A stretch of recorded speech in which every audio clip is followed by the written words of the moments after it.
Hi, so I'm going to be presenting to you specifics of electrolytes. So these are just some things that I found to be the key or important factors for each electrolyte. So let's get started here. So first we have magnesium. Okay, so things that I noted with magnesium that were just kind of specific to magnesium was that for hypomagnesium, you're gonna have those two different signs. And then they're also going to be on seizure precautions. For the hypermagnesemia, you're going to see flushing. They're going to be excessively sweating. And to treat that, you can give them loop diuretics, calcium gluconate, or dialysis. For hypernatremia, the water is going to shift from the ICF to the ECF. So it's going to come out of your cells and into your bloodstream. Signs that'll be present: swollen dry tongue, thirst. They're gonna maybe have seizures, so they're gonna be on seizure precautions if they have hypernatremia. Lethargy, so they're gonna be very sluggish.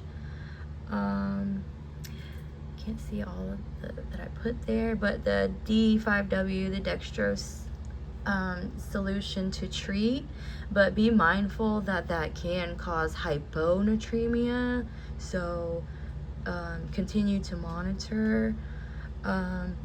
That's going to be your first option for the hypernatremia, and then your second option would be to give them a hypotonic solution, which is the 0.45 saline. Moving on, hyponatremia is where water shifts from your ECF to your ICF, so it's moving from your bloodstream to your cells. So for that, you're going to go back, hold on.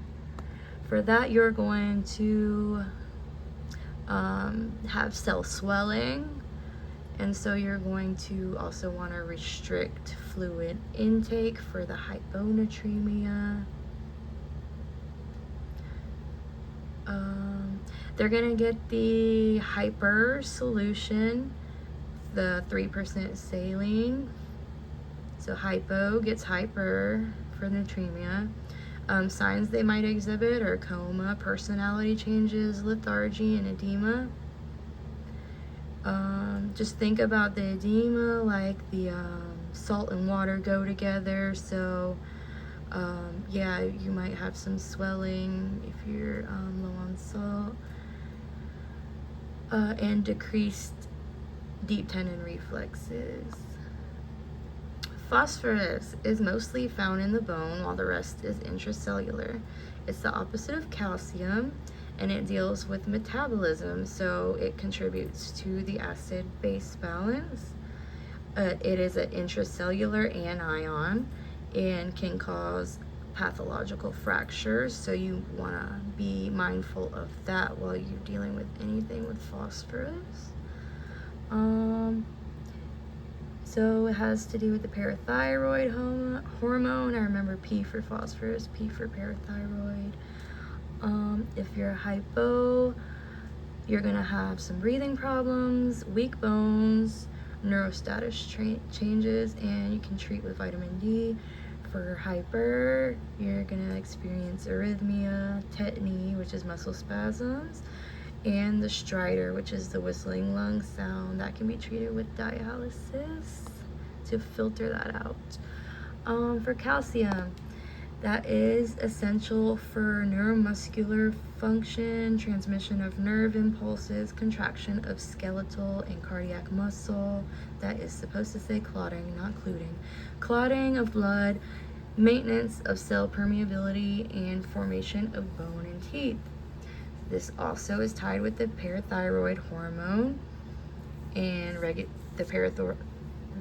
parathyroid hormone regulates the absorption and excretion of calcium. Calcitonin can decrease calcium, so if you're hypercalcemic, you could give the calcitonin to treat it. If you're hypocalcemic, you're gonna could possibly be caused by impaired vitamin D absorption, kidney disease, wound drainage. Those could all contribute to that. This one also has the, I don't know how to say those, signs. So hypocalcemia and hypomagnesium are going to have those weird, strange words. And they're also going to be seizure precautions, and that could be treated with vitamin D with diuretic. Hypercalcemia can be caused by things such as thyroid disorder, prolonged bed rest, cancer. Thiazide diuretics can cause that as well. The symptoms you're gonna probably see: anorexia, kidney stones, excessive urination, cardiac arrest signs, and you could treat the hypercalcemia with phosphorus or calcitonin. And you're going to want to stop thiazide diuretic. There's a note down here that the patient is at risk for fractures, so think of mobility. Potassium is the opposite of sodium. 98% of potassium is found inside the cells, which is regulated with the potassium-sodium pump, or sodium-potassium, I don't know which one goes first, but anyways. The 2% that is in the ECF contributes to neuromuscular and cardiac function. This is why the slightest change can greatly affect the heart. Potassium is regulated by the kidneys. Aldosterone causes the kidneys to retain sodium and excrete potassium. Hypokalemia could be caused by alcoholism, alkalosis, anorexia, Cushing's, diuretics, or prolonged vomiting and diarrhea. Some signs that you might see with hypocalcemia are apnea, muscle fatigue and cramps, low blood pressure, lethargy. And to treat it, you're gonna want to give some potassium, but always dilute it and never give it as a push, because that could obviously lead to cardiac issues. Hypercalcemia could be caused by an inability to excrete the potassium, destruction of cells or trauma, burns, crushing injury, or renal failure.